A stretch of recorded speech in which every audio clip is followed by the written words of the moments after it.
Good afternoon. Welcome to Entrepreneurial Live Interviews. Today, I am interviewing a very interesting lady who has a very interesting business and a really cool perspective on business that I wanted to share with you guys.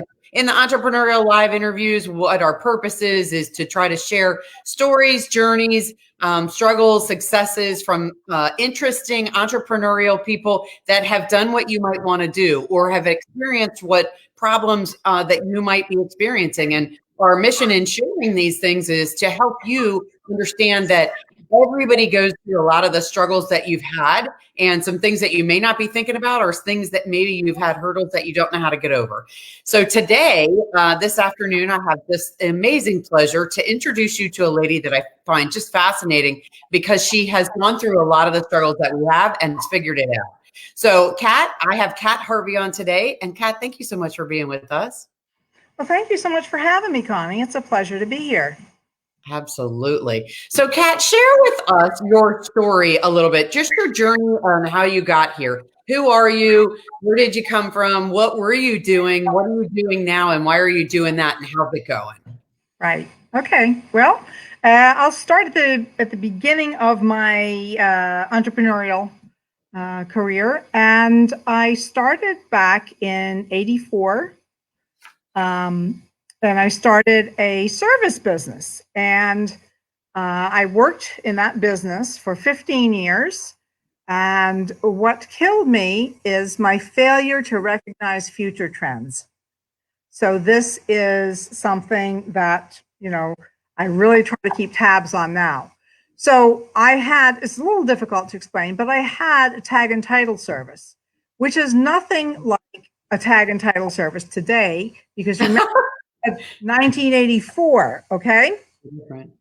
I was an early technology adopter, so I had a computer that I used in my business, but the MVA was, behind. They had very few computers. The car didn't have computers. What I did basically is I worked as a liaison between car dealers and the MVA in DC and Virginia. Oh, okay. Computers, we would go to the dealership, pick up the paperwork, complete anything that was necessary, and then take it out to the various jurisdictions and get it processed, bring the tags back to the dealership, and the dealership would send you a card. Okay. So anyway, like I said, it's different than it is today. But even though I was an early technology adopter, I really didn't see computers taking over my job, okay? And that the dealership would have computers and be able to do that themselves in the office. Now they let title services do that as well, but I had not taken the time to develop a counter business. I only dealt with car dealerships, and car dealerships only wanted you to do the work that was too expensive for them to do on their own in other jurisdictions, but they didn't want to pay anymore. So anyway, that was the end of that business after 15 years. So I learned the important lesson of future trends there. Okay. So my next business, I did a little bit of selling computers at Circuit City. That was fun in the 90s when people didn't have computers. So that was kind of interesting too. But I started, when I married my husband, I started a craft business. It was a retail business selling crafts and collectible teddy bears. I don't know if anybody out there remembers Boyd's Bears, but I was a dealer in bears and primitive home decor, and I really loved it. But after a while, I was really successful. I sold on eBay, and I had a store on eBay, and I was a vendor in a chain of stores up and down the East Coast. After a while, my inventory needs outpaced my capital. Things kind of went upside down. Shortly after that, Boyd's Bears went out of business. So didn't see that coming, but that would have been, the death knell if I hadn't decided to close shop earlier than that. So I did that for 10 years. Then I did a 12-year stint in corporate America. I just said, I'm tired of this entrepreneurial thing. I'm wearing all the hats all the time. I think I'd like to just go where I can do my job, and then come home. And there's a clear delineation between the two. Well, okay, that cured me of that. And in the end, so this was 2 or 3 years ago. So I was 58, and I said, I'm 58. I have some college. The hiring process is all online now. You don't take anybody's hand. You don't get to make that first impression. Mm-hmm. I'm not salty about it, but truly, so many people apply for the jobs. They have to discriminate somehow. Mm-hmm. They get to have 100 resumes in front of them. They've got to pick 3 or 4 to interview realistically. And being older and not having a degree, I said, I think I'll do my own thing again. Thing that I always, when I worked in corporate America, one thing, I was the go-to person, and maybe you all know somebody like this. Hey, Kat, check this email and make sure the tone is right before I send it out. I want to be, firm and clear, but not too bitchy. So can you look it over and make sure? Right. Or, and I ended up going from there to sending out daily email communications, and helping execs prepare for market reviews, and things like that. So doing a lot of writing in that position, and I enjoyed that. And I kind of saw the writing on the wall when that job was coming to an end, Mm-hmm. and I started journaling, started blogging, a lot. I would come home and be in a hurry to get through dinner so I could start writing. Wow. That was such a release for me, and I enjoyed it so much. And then when my job finally ended, I already had a couple of clients, but I was working very part-time. And then my job ended, and I wanted it to end because I wanted to pursue writing full-time. But it's still,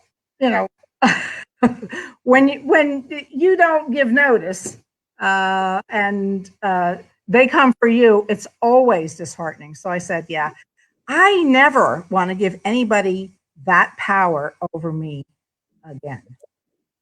And that's the main reason why I'm an entrepreneur.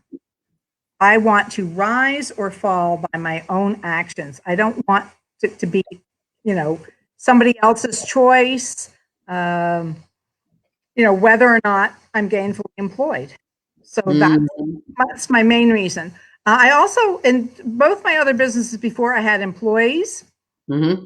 In this business, I will not have employees. So that's maybe another lesson that I learned. When you're on your own and you have employees, you spend so much time and treasure managing employees. And that's not really my thing. I just want to work directly with clients and do things on my own. So that's what I do now.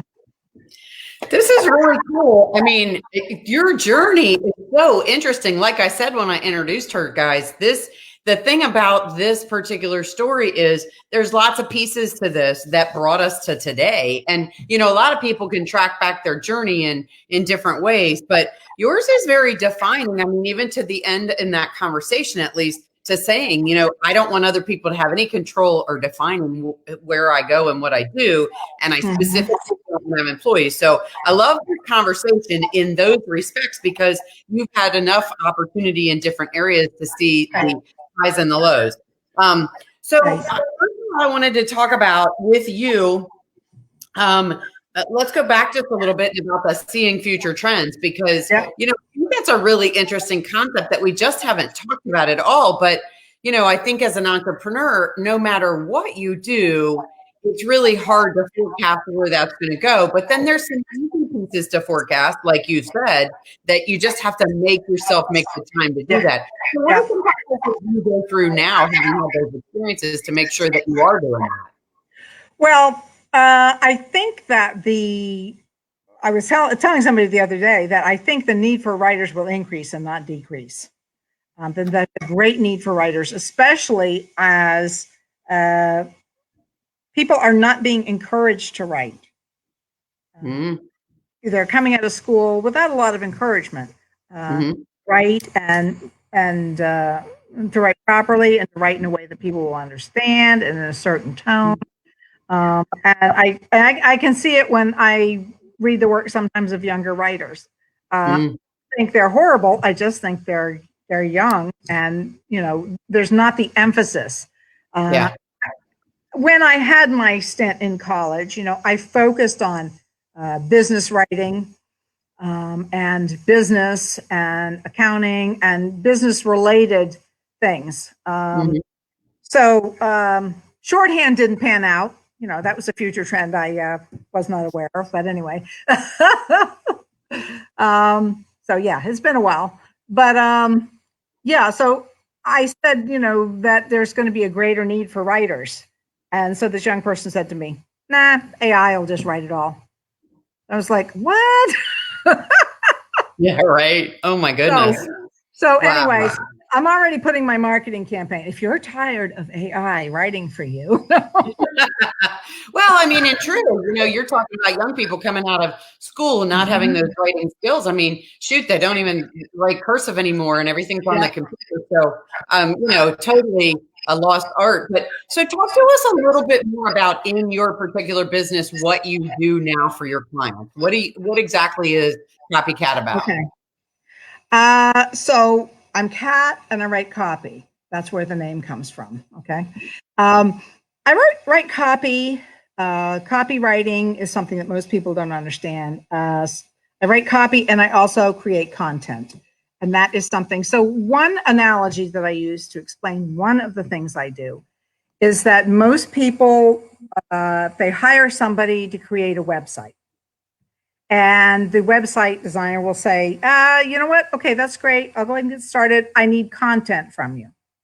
And the client will say, well, okay, yeah, very good. I'll take care of that. And sometimes they're not even sure what that means. But it's on their list.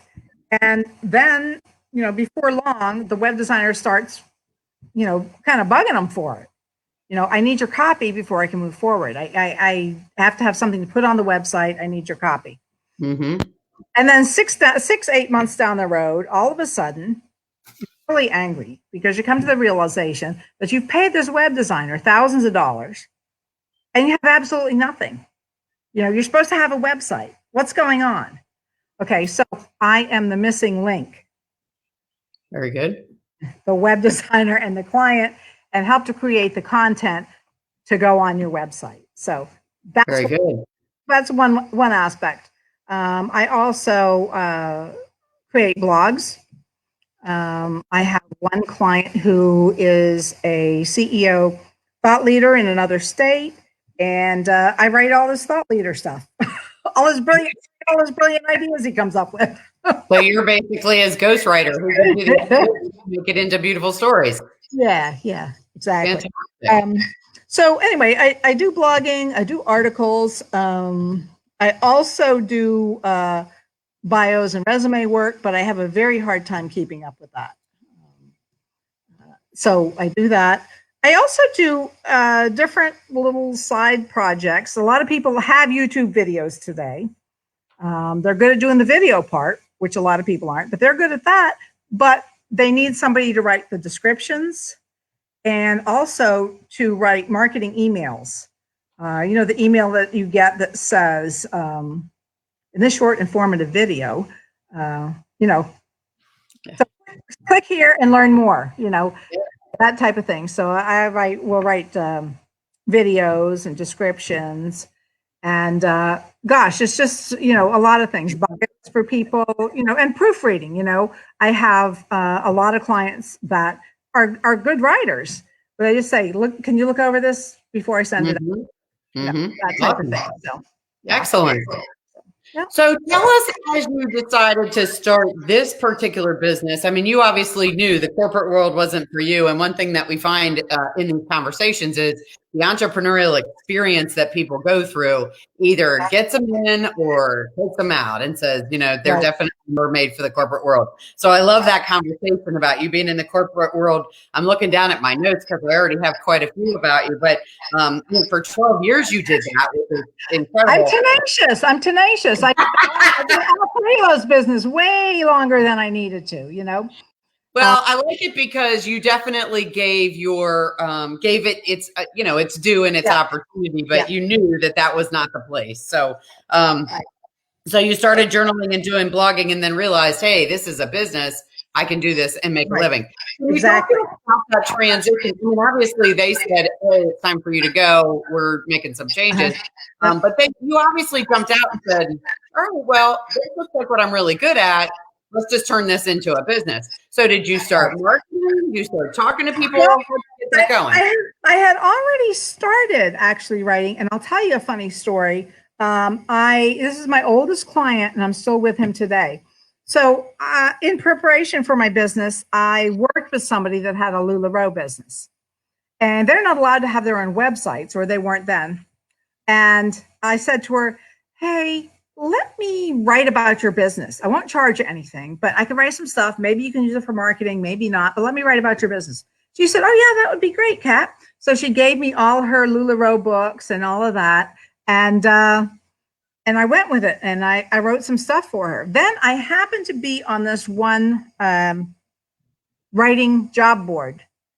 And this guy said, I need somebody to write copy for my wife's LuLaRoe website.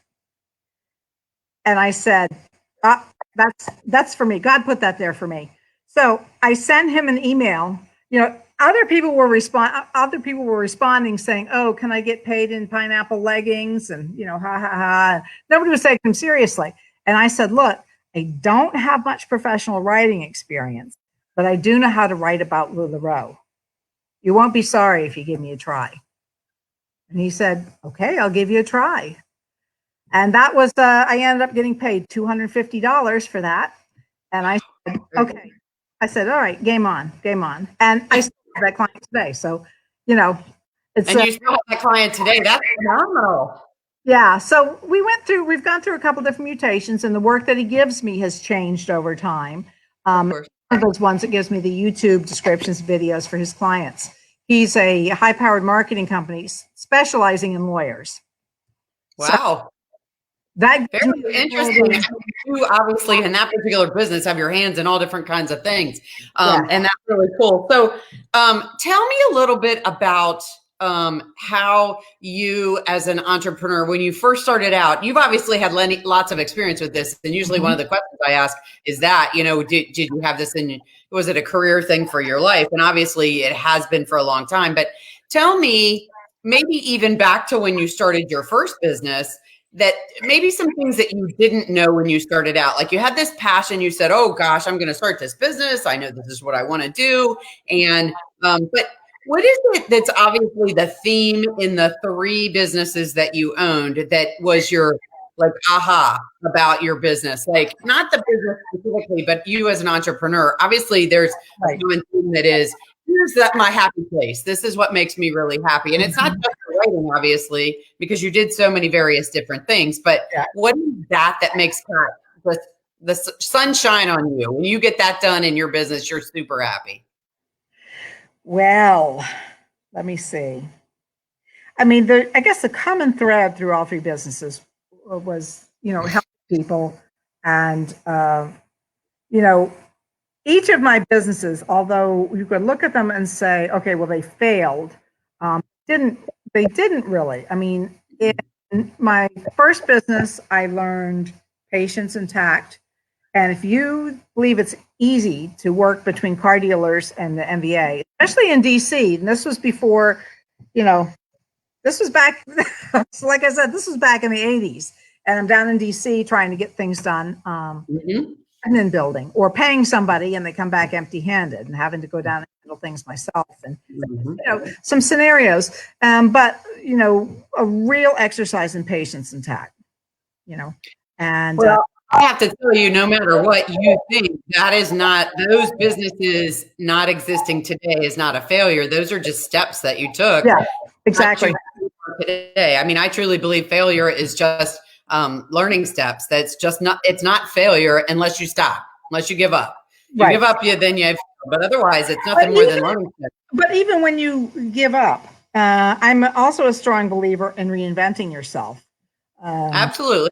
And I like I'm not going to even try. I'm not going to try to figure it out. I'm not going to try something different. I'm not going to make another advance. You give up and crawl in a hole. And that's what I mean by giving up. Right, exactly. Kind of like, okay, well, that didn't work. I guess I'm no good at being an entrepreneur.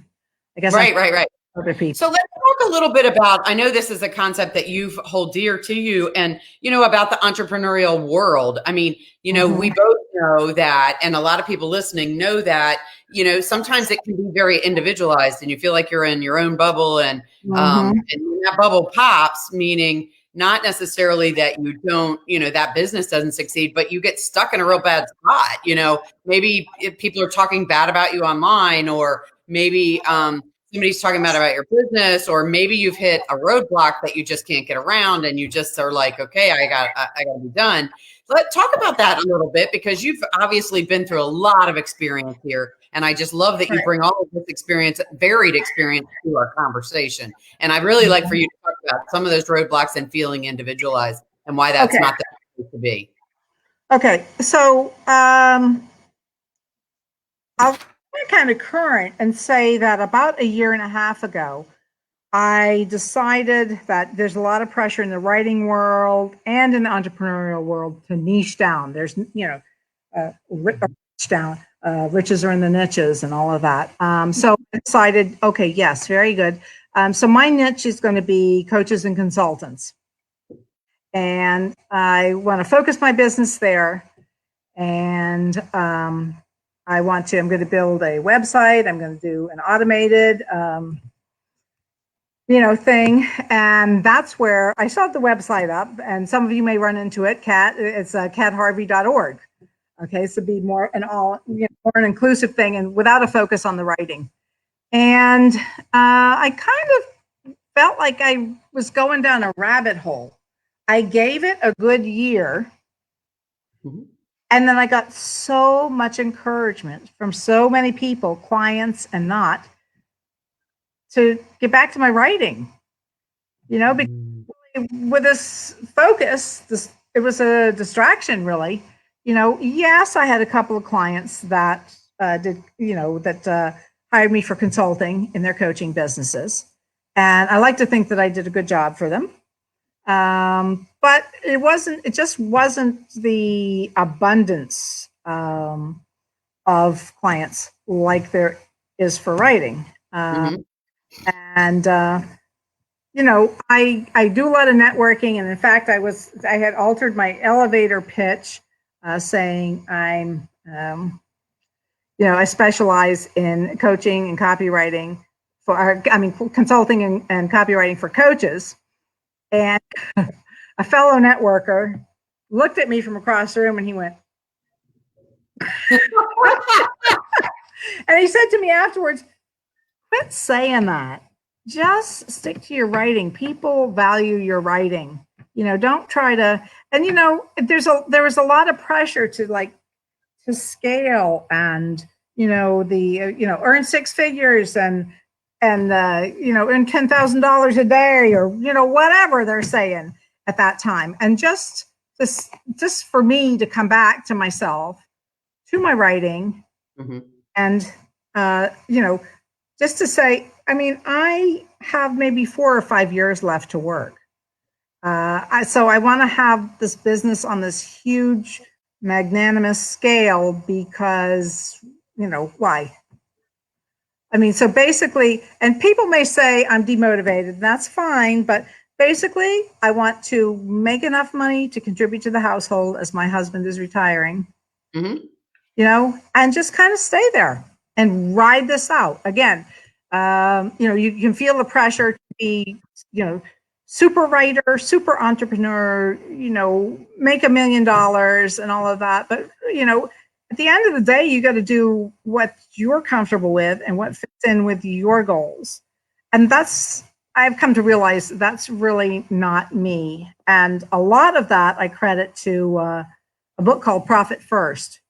And I'm definitely a profit first evangelist. And, if I had read that before I started, the tag and title business years ago, I think things might have been different. You are the third person that's brought up that book, Profit First. Yeah. I mean, it really does make a difference. Of everyone, like, what is your book recommendation? Because I love that. I think that's one of the things in the entrepreneurial world that people forget is learning is got to be constant. It's you got to always be filling your brain with good information. I love that.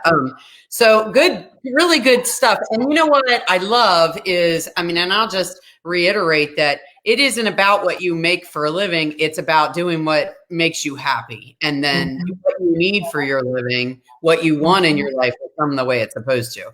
You obviously found the sweet spot where you wanted to be. You tried other things, and this is obviously your niche and very good. And your niche is writing for people. And that is just, that's your niche. So obviously putting that into play. So talk to us a little bit about just a couple of things that I like to wrap in with as we wind up a little bit. Is there any particular person or thing that a group of people, I guess, that you could say that helps keep you on track? You talked a little bit about your networking. You have somebody that's a mentor or a coach or a team member or a significant person in your life or your family or your networking that actually brings you, keeps you grounded, brings you back to the corner, is a good person to bounce things or group to bounce things off of. Talk to us about that for a minute. Okay, sure. So I'm in a coaching group with Lee Crumbaugh, who is a strategy coach, and he's very talented, and his group is affordable. I'd recommend it to anybody. The group itself is nice, and under Lee's leadership, we're getting stuff done. So I really like that. I'm involved in a couple other networking groups, Networking in Annapolis. John Maggio is a terrific friend and client, and we strategize and collaborate on different things. I am in BNI, and I am in Smart Women Professionals, Suzanne Ratty's group, also Leading Ladies with Alice-Ann Loftus. So I kind of spread the love. It gets a little tough sometimes, to be honest, because that's not what I'm getting paid for. Right. But when you're in production business, you have to. Yeah. But do you find that being part of some of those groups that you've connected with people that you could reach out to and say, I just don't understand how to do this, or I'm gumming up against this struggle and I really need just your thoughts on it. And does that networking in those different groups, do you find that you have the ability to work with people? You found some specific people that you can actually bounce things off of as a solopreneur? Yes. Well, yes, to a certain extent. The main thing my involvement in those groups does is it keeps me sane. I'm a people person. I'm a bit of an extrovert. I kind of switch back and forth, extrovert, introvert, whatever. But sitting in my spare room, writing about relationships day after day, without actually having any. Which we can all relate to right now, right? Right, exactly. So touching each other through the camera. Yeah. So my life is a lot like that in real life. You know what I mean? Yeah. So going out, finding some time to go out during the week and mix it up with other business people. Always good ideas, good relationships, and encouragement is the main thing. I usually will say, if I have to say something, like in BNI, for instance, I'll say, I want to thank you all for the fellowship. And that's what it is. It's a fellowship of business people. And that's the beauty of networking. Yeah. So do you have just a couple little last thoughts I wanted to ask you about? Do you have a nonprofit or a charity that is your pet project that you want to do a shout out on? Is there something that you're really involved in that's very important to you? Well, I'm involved with Dream Queens, and And I love what is Dream Queen for those who don't know? Okay, so Dream Queens is an organization that helps to mentor girls, young girls that are in high school, middle school, and just kind of prepare them for life and for leadership, to teach them centered leadership. Nice. This is Erin Lewis's group, and she's an effective leader there, and she has a team of effective leaders. It's kind of a big deal, and it's in several counties. So I don't, I contribute on a monthly basis. I'll be speaking at the Anne Arundel meeting tomorrow. Hey, congratulations. Kind of about the same thing about making mistakes. It's okay to make mistakes. It's okay to let people see you make mistakes, you know? That's right. That's right. I love that. I love that. So as we wind up, can you tell me if people want to get in touch with you or they want to work with you, how they can do that? Okay, very good. So I'm at Copycat MD, like doctor, or Maryland, copycatmd@gmail.com. And website, so where you can see some of my writing and all of that, is www.copycatwriter.com. Very good. So I think people probably need to go there and look and see what your website looks like so they know what kind of content they need on their own website. There we go. Sure. If you had to give one piece of advice to a solopreneur, an entrepreneur that's struggling, or somebody who's thinking about starting up their business, what would that piece of advice be from the serial entrepreneur, Kat Harvey? You got to be patient, you've got to be persistent, and you've got to be willing to let go of things that are not working. I love it. Wow, what's such great advice. That is excellent. Well, Kat, I can't tell you how much this has been so interesting. I learned so much about you, but also you had such great information here on the steps that you've taken and the things that you've gone through to find yourself in a happy spot right now. And I'm just truly grateful for your time today. It's just really been a lot of fun and very, very interesting. Yeah, this was fun, Connie. Thanks for having me on. You're absolutely welcome, guys. Again, if you want to find Kat, we're going to post all of the information on how to reach her in the comments below. She is also being live streamed on my YouTube channel. You can go there and check out and subscribe to that because you want to make sure you don't miss her interview, or if you missed any pieces of it, you can go back and watch it. And then I'll be sharing it on her LinkedIn page, tagging her on my LinkedIn probably next week. So make sure you're tuning in there as well, and check out our website because then you can see all the things that maybe you need to be added to your website that Kat can help you out with. All right, guys. Thank you so much for your time today. Kat, again, thank you. I really appreciate it. I'll see you guys again soon. Okay, thanks.